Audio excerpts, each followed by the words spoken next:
Je termine cette introduction d'Unreal Engine avec l'outil Landscape qui, donc traduit mot à mot, signifie le paysage, c'est-à-dire qu'on va pouvoir effectivement créer le paysage de notre jeu.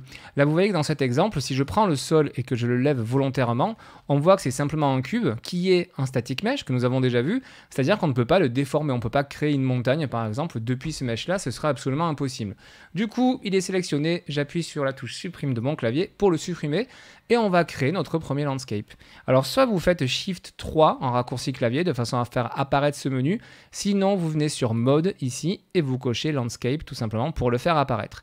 Nous sommes donc dans l'outil Landscape et qu'est-ce qu'on voit? On voit ceci, c'est-à-dire notre paysage qui apparaît mais qui n'a pas encore été validé, il n'a pas encore été créé, c'est que de la prévisualisation, c'est pour ça qu'il a cette couleur d'ailleurs bien flashy, et ça nous permet de voir deux choses. Déjà l'étendue du landscape, qu'on va pouvoir régler avec ces paramètres-là, le section size, le sections per component, le nombre de components et la résolution.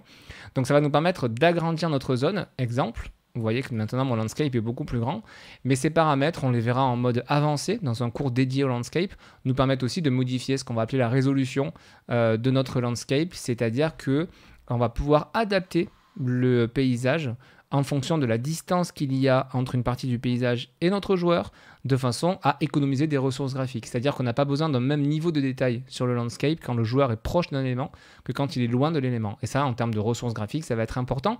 Donc il y a des valeurs ici qu'il faut rentrer, qui ne sont pas anodines, mais vous débutez Unreal, n'allez pas pour l'instant vous prendre la tête avec ça. C'est vraiment une présentation globale de UE. Donc je remets les valeurs par défaut telles qu'elles étaient.